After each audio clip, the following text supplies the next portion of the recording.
kulanti wanaagsan daawadayaal ku soo dhawaada wararka codka shacabka TV. Qodobada wararkeena aad ku daawan doontaan haddii Allah awood la qadaro waxaa ka mid noqon doona dowladda Mareykanka oo mar kale fariin culus u dirtay hogaamiyaasha dowlad goboleedyada dalka taasi oo ku aadan arrimaha doorashooyinka. Haddaba maxay tahay fariintani? Wararkeena ayaad ku daawan doontaan. waxaa sidoo kale wararkeena aad ku daawan doontaan saaxiibayaal ciidamada nabad ilaalinta u jooga Soomaaliya ee AMISOM oo markii ugu horeysay xukunka xabsiga iyo dilka isugu jira lagu riday askartooda ka hadlay jawaab nooce ayay ka bixiyeen. wararkeena ayaad ku daawan doontaan.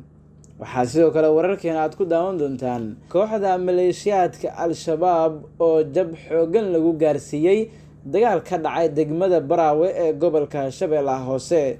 qodobadaas iyo qodobo kale ayaad wararkeena ku daawan doontaan saaxiibayaal muddada kooban ee aanu halkani sii wada joogi doono. halkani waa codka shacabka TV oo ah degal u heelan mar walba soo gudbinta wararka ku saleysan xaqiiqada, anagoo intayna badan xooga saari doono wararka la xiriira dib u dhiska dowladnimada Soomaaliyeed iyo ciidamada qaranka. fadlan daawade haddii ay tahay markaagii kugu horeysay oo aad soo booqatay channelkeena waxaanu si naxariis leh kaaga codsanaynaa in aad subscribe saarto lana sii wadaagto saaxiibadaada si ay u helaan wararka aanu halkani kusoo gudbino 24 saac la soo dhaafay. muwaadin xaqiiqan sheegida xaqiiqada gudaha dalka ka jirta waa mid adiga iyo anigaba ina saaran. aynu ku bilownay dowladda Mareykanka ayaa mar kale fariin culus u dirtay hogaamiyaasha maamul goboleedyada dalka taasi oo ku aadan arrimaha doorashooyinka. safaaradda Mareykanka ee Soomaaliya ayaa war cusub ka soo saartay doorashooyinka dalka ee 2021 gaar ahaan dhameystirka midda aqalka sare oo shalay la soo gabagabeeyay iyadoo si weyn u bogaadisay tallaabada la qaaday. Mareykanka ayaa shaaca ka qaaday in haatan la joogo waqtigii la gudageli lahaa doorashada golaha shacabka oo ka culus midda soo idlaatay ee aqalka sare. qoraalkan ayaa si gaar ah fariin loogu diray hogaamiyaasha maamul goboleedyada oo loogu baaqay inay tixgeliyaan dalabkii ra'iisul wasaaraha xukuumadda federaalka Soomaaliya mudane Maxamed Xuseen Rooble ee ku aadanaa in la soo gabagabeeyo doorashooyinka ka hor dhamaadka sanadkani aynu ku jirno ee 2021 taasi oo noqon doonto haddii la hirgeliyo amarkani guul weyn oo u soo hoyatay bulshada iyo ummadda Soomaaliyeed. waxaan soo dhaweynaynaa soo gabagabeynta doorashada aqalka sare waxaana hadda la joogaa waqtigii Siciid Cabdullaahi Dani, Axmed Madoobe, Axmed Cabdi Kaariye Qoorqoor, Cali Gudlaawe Xuseen iyo Lafta Gareen ay xurmeyn lahaayeen baaqi ra'iisul wasaare Maxamed Xuseen Rooble ee ku aadanaa in doorashada golaha shacabka la soo gabagabeeyo ka hor dhamaadka sanadkani aanu ku jirno ee sii dhamaanaya ee 2021 ayaa lagu yiri qoraal ka soo baxay safaaradda Mareykanka xarunteeda Muqdisho. sidoo kale safaaradda Mareykanka ee fadhigeedu yahay magaalada Muqdisho ayaa sheegtay in ay diyaar u tahay dhaqaalihii loogu talagalay ee qaranka doorashooyinka si loo dardargeliyo hanaanka iyo qabsoomidda doorashooyinka Soomaaliya ee sanadkani sii dhamaanaya 2021. dhaqaale ayaa diyaar ah si loo dhameystiro qayb muhiim ah oo ka mid ah doorashooyinka golaha shacabka taasoo ugu wacan tahay khidmadaha diiwaangelinta musharaxiinta ee horey loogu soo ururiyay iyo qaranka ay ka heleen saaxiibada Soomaaliya oo ku jiro Mareykanka ayaa mar kale lagu yiri war-saxaafadeedka ka soo baxay xarunta safaaradda Mareykanka ee ku taala magaalada Muqdisho ee caasimadda Soomaaliya. doorashooyinka dalka oo aad uga daahay xilligii loo qorsheeyay ayaa haatan maraya meel wanaagsan waxaana soo idlaaday aqalka sare iyadoo bilaaw ay tahay tan golaha shacabka. madaxweynaha Jamhuuriyadda Federaalka Soomaaliya mudane Maxamed Cabdullaahi Farmaajo ayaa dhinaca kale soo dhaweeyay dhameystirka kuraasta golaha aqalka sare oo shalayto lagu soo gabagabeeyay magaalada Dhuusamareeb ee xarunta maamul goboleedka Galmudug. labadii kursi ugu dambeysay kuwaas ay ku soo kala baxeen senator hore Cabdi Cawaale Xasan Qaybdiid iyo senator cusub kuwaasi oo shalayto si aqlabiyad leh loogu doortay magaalada Dhuusamareeb ee caasimadda maamulkaasi.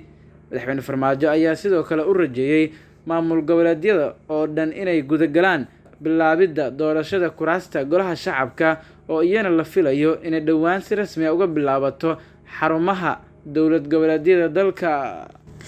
qaybihii hore ee wararka codka shacabka TV ayaa daawanaysaan saaxiibayaal.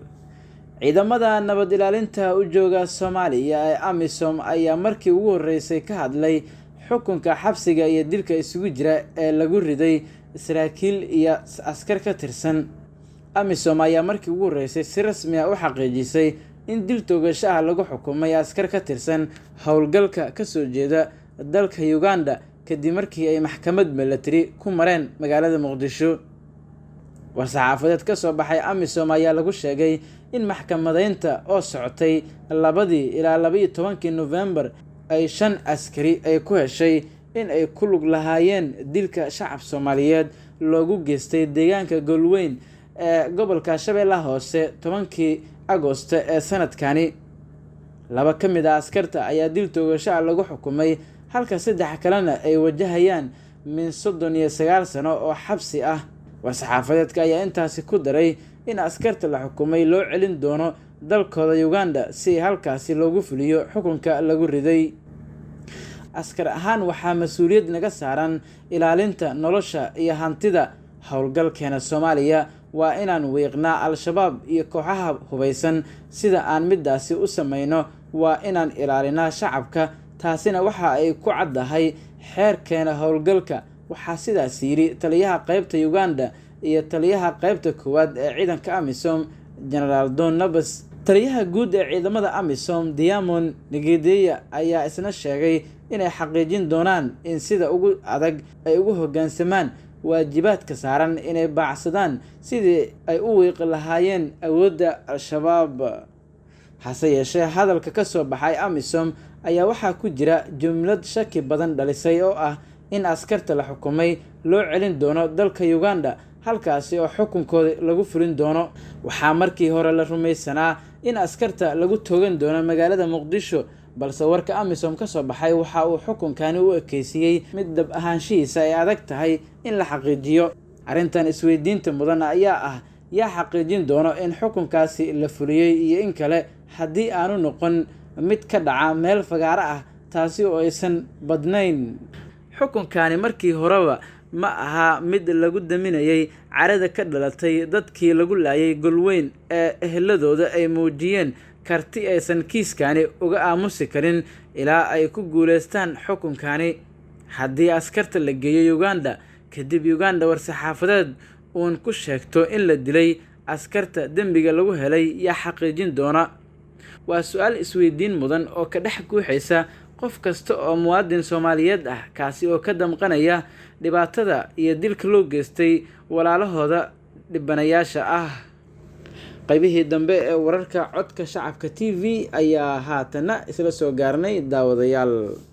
koox ka tirsan maleeshiyada al-shabaab ayaa jab xoogan lagu gaarsiiyey dagaal ka dhacay degmada Baraawe ee gobolka Shabeellaha Hoose. faahfaahin dheeraada ayaa waxaa laga helayaa khasaaraha ka dhashay dagaal u dhaxeeyay ciidamada dowladda iyo xoogaga al-shabaab oo ka dhacay gudaha magaalo xeebeedka Baraawe ee gobolka Shabeellaha Hoose. dagaalka ayaa yimid kadib markii xubno ka tirsan al-shabaab ay weerar ku qaadeen garoonka diyaaradaha ee magaaladaasi oo caasimad u ah maamulka Koonfur Galbeed Soomaaliya. wararka ayaa sheegaya in weerarka kadib uu isku horimaad toos ah u dhaxeeyay ciidamada xoogga dalka Soomaaliyeed iyo raggii weerarka qaaday oo ka dhacay halkaasi, kaasi oo la isku adeegsaday hubka noocyadiisa kala duwan, waxaana ka dhashay khasaare isugu jira dhimasho iyo dhaawac. saraakiil ka tirsan militariga Soomaaliya oo la hadlay warbaahinta qaranka Soomaaliyeed ayaa guulo ka sheegtay dagaalkaasi, waxaana shaaciyeen inay jab xoogan ku gaarsiiyeen kooxda maleeshiyada al-shabaab isla markaana ay ka dileen ugu yaraan ilaa 5 xubnood kana furteen hubkoodii. dhankiisa taliyaha ciidamada xoogga dalka oo ka hadlay dagaalkaasi ayaa sheegay inay guulo ka gaareen ciidamada dowladda Soomaaliya. waxa uuna tilmaamay taliyuhu inay mar walba diyaar u yihiin ka hortagga weerarada al-shabaab si loo sugo amniga guud ee dalka. xaaladda ayaa haatan degan, waxaana goobihii lagu dagaalamay ku sugan ciidamada xoogga Soomaaliyeed oo weli dhaqdhaqaaqyo militari ka wado halkaasi. Baraawe ayaa ka mid ah magaalooyinka loo qorsheeyay inay ka dhacaan doorashooyinka dalka, gaar ahaan tan xildhibaanada golaha shacabka ee ka soo galaya Koonfur Galbeed. Si kastaba, xoogagga Al-Shabaab oo weli ku xoogan gobolka Shabeellaha Hoose ayaa had iyo jeer weeraro ku dhufo oo ka dhaqaaq ah ku qaada saldhigyada ciidamada ee ku yaala gobolkaasi. Guud ahaan daawadayaal, waa naga intaa wararkii aad ka daawanayseen Codka Shacabka TV. Fadlan daawade, haddii ay tahay markaagii kugu horeysay aad soo booqato channelkeena, fadlan subscribe saar si aad u hesho wararkii ugu dambeeyay ee aanu halkaani kusoo gudbino 24 saac ee la soo dhaafay. Mahadsanid. Aniga waa tagi waxaana sababsaday gaajo iyo nafaqo daro. Hanuun aan u haysan kunshiin aan kanin ku gato.